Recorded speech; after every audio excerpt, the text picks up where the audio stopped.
Tragedy strikes again. Las Vegas, Nevada. University of Las Vegas, Nevada, UNLV. Another armed individual takes out his wrath and emotional chaos on a college campus. I'm ARHayes. This is Convict's Thoughts, and I went to the scene. I was there. I parked about a mile away. I started streaming live. I had never done it before. It was a first for me. At first, it felt pretty exciting. I'd never been around a crime scene of this magnitude or this even type of crime. And I felt as though being a part of the true crime community, I need to go experience this. And why not? Why not make it my very first ever actual in-person live? I wanted to get as close to the actual crime scene as I possibly could to help give information and feeling and sight to those that were unable to see the university and the chaos that was happening around it. But I'll tell you what, it affects you. When you stop everything you're doing after the moment in time that you're filming, and everybody, you can see the live that I have. It's posted on my channel. Let me tell you, it's not the greatest of quality. I didn't even know at the end of it that my phone had died. I didn't know it was still recording. So it's kind of it's a goofy first time ever live. But I'll tell you what, I literally got right across the street from where the gunman was laying on the floor, still cuffed, dead, shot by law enforcement after his tragic taking of lives on campus. I got a matter of yards away from the scene.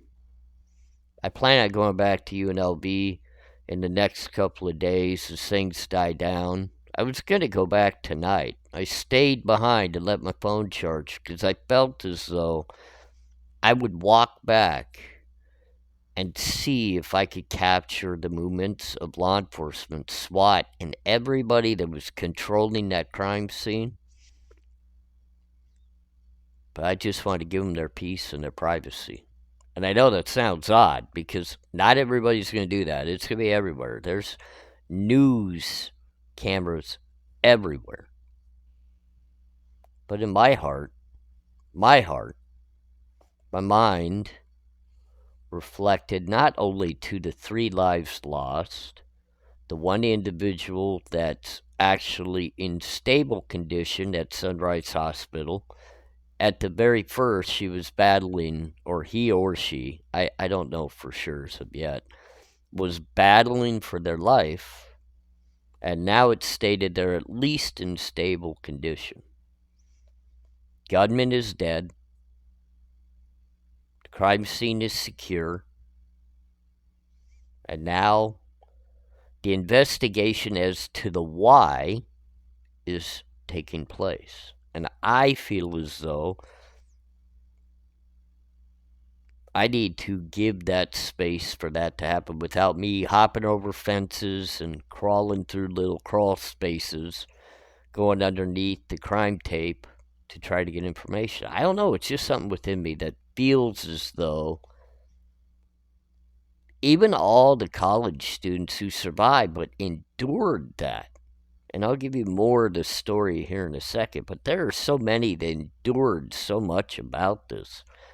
There were others transported to the hospital for other minor medical situations. You know, you had people that got so worked up within what was going on, so much fear, so much just emotional chaos within them, that they had some medical issues arise and they themselves had to be transported to the hospital. And that's why I actually stated in my live that even after it seemed like things were coming down, I was still seeing ambulances cross my path on their way towards Sunrise Hospital, which I know that hospital, ladies and gentlemen, very well. I know Sunrise Hospital very well. And I'm watching the parade of ambulances head that way, thinking to myself, well, if it's said that the suspect is down, why are people still on their way? But it makes sense. You have people with medical issues, not only from being in fear, or maybe they just, heart attacks. Things happen, ladies and gentlemen. They happen. It was really nice to see the people come together to help others on the outside of the crime scene lines, while law enforcement were doing everything they could within those lines. From what I understand, the response to this crime was amazing. They were fully trained based off of, obviously, the October 1st, 2017 mass shooting that transpired at a large concert across the street from Mandalay Bay, floor 32 of Mandalay Bay. Active shooter took many lives and injured so many. And now today, here we are again. And the community seemed to be very well prepared. I got to give you that. They seemed very well prepared. So I'll give you a little bit of the story just for those that you don't know. Las Vegas, Nevada, campus of UNLV. Around noon today, an active shooter, 60-year-old man. 60-year-old man. Hasn't been determined whether he was a part of the university, but he may not have been, because it is what's considered to be an open campus. You do not have to be a student to be on that campus. So it's a little more open than a lot of other campuses are. I've been on the UNLV campus quite a few times in my lifetime. As of late, I utilize the library here or there. I don't venture around a lot within the college, but I do know the layout of it pretty well. It transpired in two separate areas, so it's two separate crime scenes. The individual entered the business district of the campus into one of the buildings in the business area, going to the 4th floor, beginning his rampage. Now, there were students around, even on the ground floor, and I believe they said shots were fired outside as well, prior to even going to the 4th floor. So you could imagine the chaos and the scattering of the students. But evidently he was able to work his way back out of that building, down the 4 floors, and head towards the main student hall of the university. That is where many students hang out and congregate, and more shots were fired. But evidently that is where he was overtaken by UNLV police, which is the campus police, who were the first on the scene, and then you had emergency response teams that immediately descended upon the area as well, shooting the suspect 4 times, cuffing him, and pronouncing him dead at the scene. Now, for a long period of time, as I'm trying to make my way to the scene, because I was not at the UNLV campus when it happened. I was away from the campus, but I did hear the gunshot. I also heard the newscast start breaking in that there was a shooting that transpired at campus. My wife had things she had to do today, so I was being left alone and unattended. So what, of course, do you think I'm going to do? Other than grab my phone and head over that direction? not knowing what I would encounter. I didn't know how serious the situation was. But I could tell you this, I was literally, when I started my escapade of driving, about 2 miles away. And by the time I made it to 1 mile away, where I could park my vehicle to exit my vehicle and begin walking, it took me almost an hour and a half to go 1 mile. I was being diverted within heavy traffic numerous times to get us to go around different parts and different routes away from the campus because they were still concerned that there was a second shooter. Original thoughts and statements that were being made, not only through the press, but also via students who were on campus, said that 2 individuals were involved that came in and shot. Originally, it was 5 people. Then the number, even around the area, ballooned up to 18.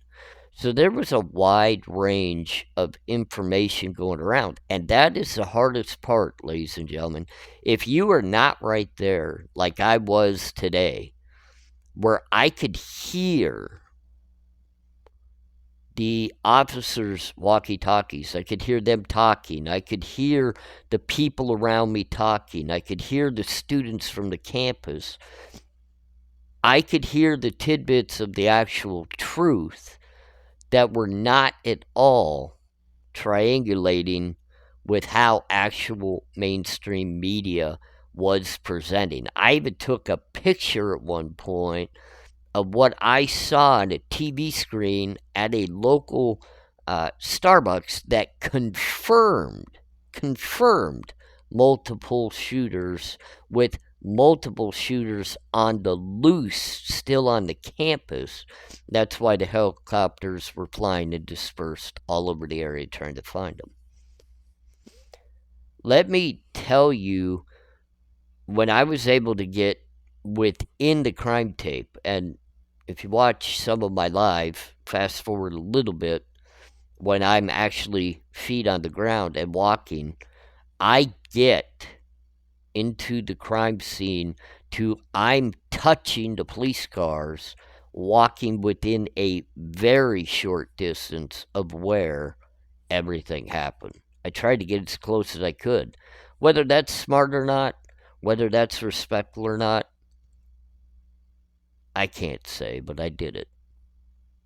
But I'll tell you this, as I was doing it, and I see the college students that are awaiting in staging areas, and they're waiting to see if their friends are okay, and they're also waiting to get transported out of the area, because here in Las Vegas, they set up at the convention center a full-out counseling and mental health and as much help as they could possibly provide to those from the university, where they were busing them over, and that's where they could also meet their loved ones. Because I'm going to tell you now, the way they had everything gridlock locked down, nobody's car was leaving the area. Nobody's car was leaving the area. Watch the live. You'll see how a 6-lane road, 3 lanes in each way, there's a thoroughfare. This is a constantly moving road in front of UNLV, Maryland Parkway. It's constant. Traffic is galore. And it looked like the worst of parking garages, or even the better way to put it actually looked like you were on the highway in Los Angeles in the dead stop of rush hour. Gridlocked. You were not moving. All those cars were dead solid parked. I literally, in the video, walked right up and put my hand on a SWAT vehicle. Probably, again, not the smartest thing in the world, but this was new to me, ladies and gentlemen, from where I come from and what I've dealt with in life. It's not been this type of crime. Now, I've been around the people, and I've seen the newscasts of the people that commit these horrific mass shootings. I mean, I see it. And that's why I've actually had a lot of discussion with people in regards to the mentality of certain types of crimes, because as you know, many of you know, I cover crimes like the Idaho 4, and I make statements based off of my past experiences, the mental capabilities of what it takes from what I've learned to be a shooter and someone that could use a different type of weapon. It's going to be very interesting to see. It sounds like it's going to be another semi-automatic, powerful gun that was using this. And I just don't think that we could keep having the argument that it's the guns that are the problem. Now, look, I'm not a political person in any route. I've never even voted in my lifetime. But I'll tell you this. I know when there's a bigger problem than just a weapon. This is bigger than that now, ladies and gentlemen. This is happening every single day. Of course, the weapon makes it easier for something like this to happen. But all the fighting that people are doing over guns rights and this and that, it's not making a difference. It needs to get to be a totally different discussion. And where I come from, I'm locked up with the individuals that are committing crimes like this. And I'm going to tell you right now, it's a mental and an emotional issue. You see it constantly in the penitentiary. It is a mental illness and it's an emotional issue. And many cannot get the help they need to get over that. When I got released from the penitentiary, I needed counseling. I need emotional help, mental help. There was a lot of help that I needed when I got out, and both my wife and I knew it. We both knew I was going to struggle coming out of the penitentiary to try to deal with everyday life in the real world, in society. And I did. I struggled. Heart and soul struggled. Any time I left the home, it was a disaster. A disaster. I couldn't handle it. It was mental, and it was emotional, and it was chaos within me, and I couldn't get a grip of it. So you know what I did? I reverted back for a while to my old ways. I went back to what I was comfortable with, which was what landed me in the penitentiary in the first place. And it almost cost me my marriage.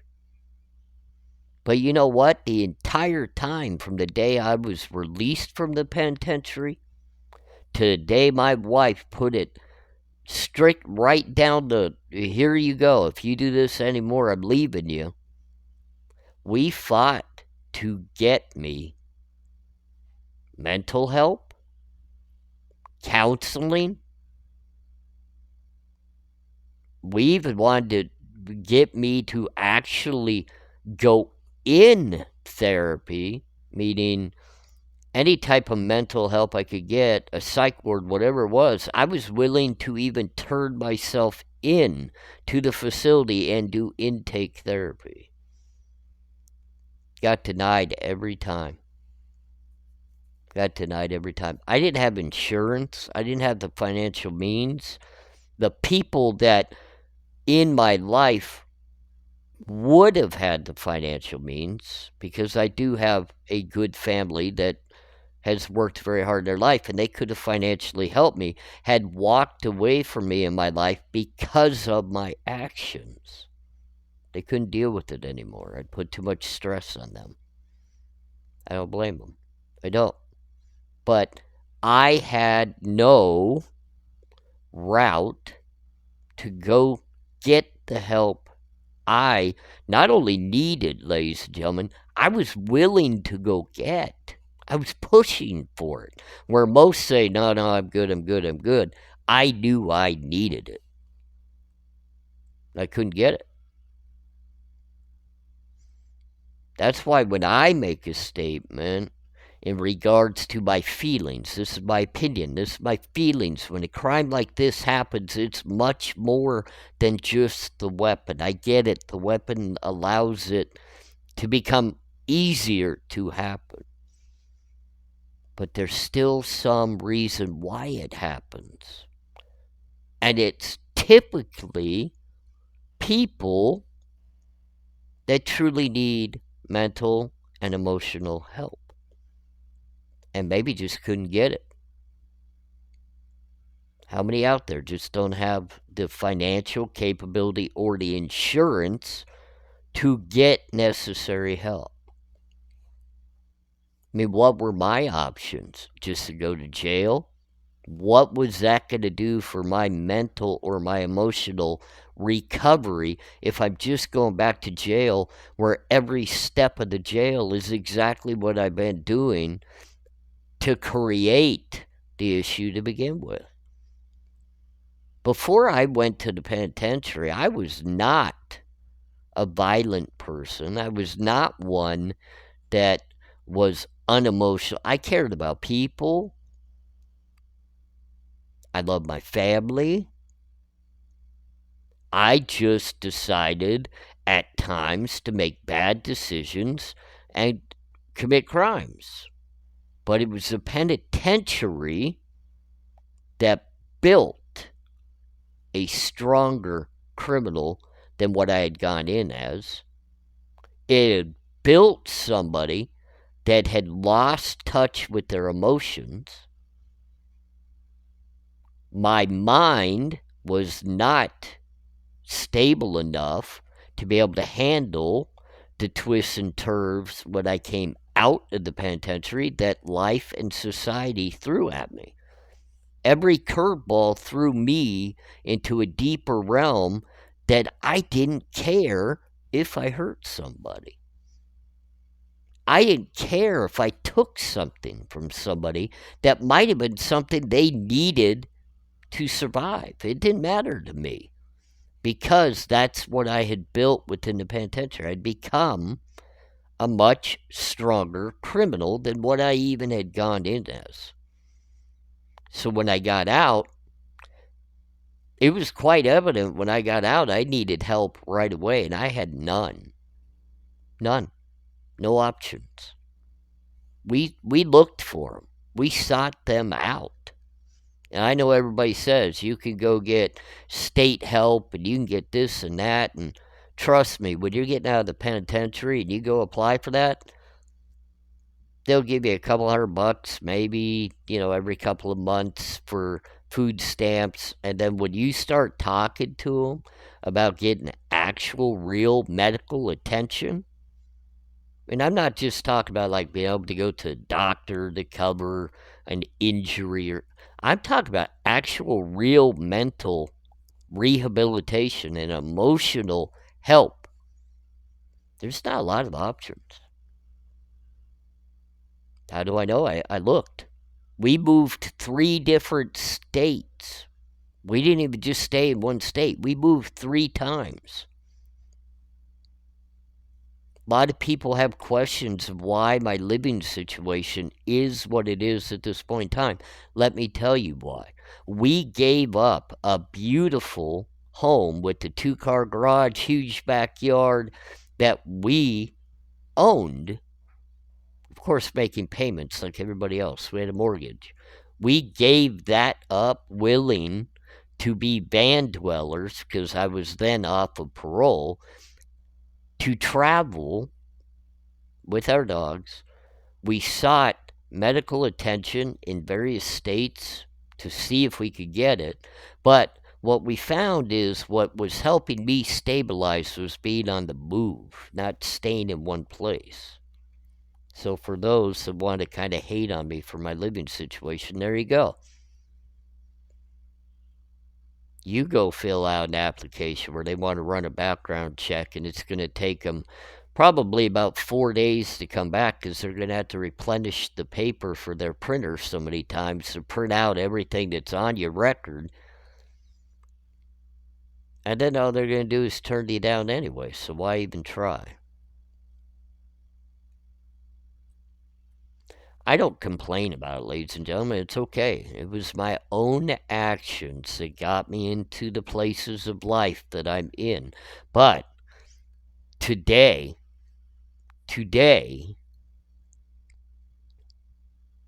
I felt some things today walking near that UNLV campus, looking visually, one on one, in the eyes of some of these college students. It's far different than when I used to walk the prison yard. You look someone in the eye, you could see the coldness, you could see the I just don't care, and the you want to fight, let's fight. So you had to always protect yourself. And today, as I walk and I look at these individuals and I catch them eye to eye, these are kids.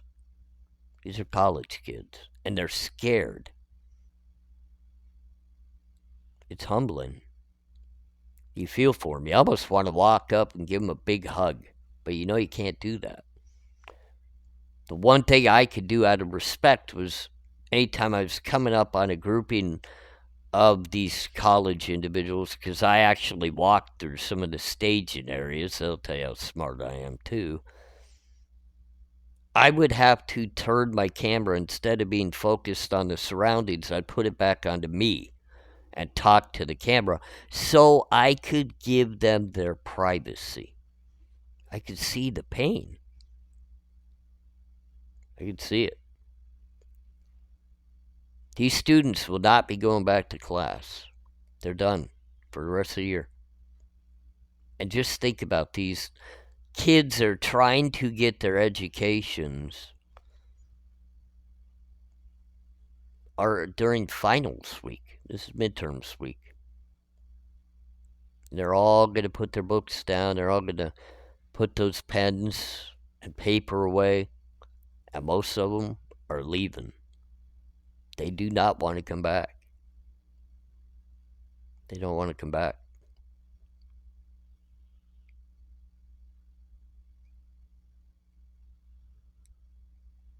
I don't know how I would handle it, but I know what I saw today, and it was a feeling within me I did not like. No, I'm not scared, but I wasn't on that campus. I wasn't there when that happened. Sounds like there were some real heroes today that saved a lot of lives. Law enforcement sound like they stepped up to the plate. They were well prepared. They were well trained. They locked everything down. Evidently, still right now, coming up on 10 o'clock at night. So you're talking 10 hours. They still have not completely cleared all the buildings at the UNLV campus. Can you believe that? We're 10 hours in, there's still students locked in classrooms right now.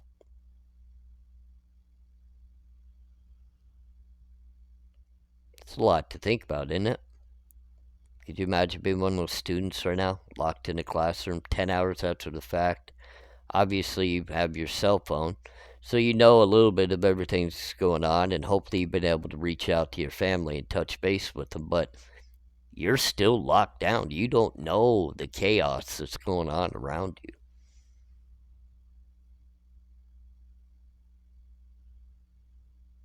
And again, it's so different now being hands-on to where I actually went to the scene to see it for myself and be able to even broadcast some of it live. And then I compare what I heard, what I saw, what I felt, everything from being there compared to mainstream media's stuff coming out, and they confirmed 2 shooters. Confirmed it, maybe more. There was never 2 shooters. Initial reports was there was up to 18 people killed. Right now, if it stands at exactly what's being stated, there's 3.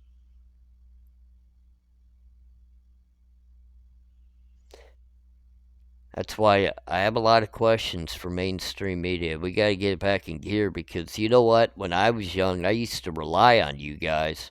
I used to watch every minute I possibly could when big case broke. I was hooked to that TV. Now I almost feel foolish over that. I don't know if just the respect levels and the morals of people changed in the way that we want to put our news out there. But just from the lesson I learned today of being actually on the ground and seeing it all myself and being right in the middle of it, I touched one of the SWAT vehicles less than a half block away from where the deceased suspect was laying cuffed up. I was there. I was on the ground. And I saw the difference compared to what I heard other people making a statement as to be true crime, true news, and it was nowhere near it. Nowhere near it. Ladies and gentlemen, if you haven't had a chance, I know it's kind of choppy. It's not the greatest of quality. Take a look. Just watch for a bit. Skip through that live if you don't want to watch the whole thing. But I walked literally from a parking area just outside of UNLV crime scene, just half block away, and you will watch me walk through the crime tape past thousands of cop cars into the midst of the SWAT vehicles, into the staging areas of the college students, getting you up close and personal with the student hall where all of the Las Vegas college campus chaos transpired today. So I'm ARHayes, Convict's Thoughts. I asked for one thing today, and I rarely ever ask for this. Keep every single one of these college students on campus today in your hearts, in your minds, in your thoughts. Many of them are going to be struggling for a long time for this, and hopefully it doesn't ruin their whole idea of getting a college education to better fulfill their dreams of life. Coming again soon. We'll be back on the UNLV campus.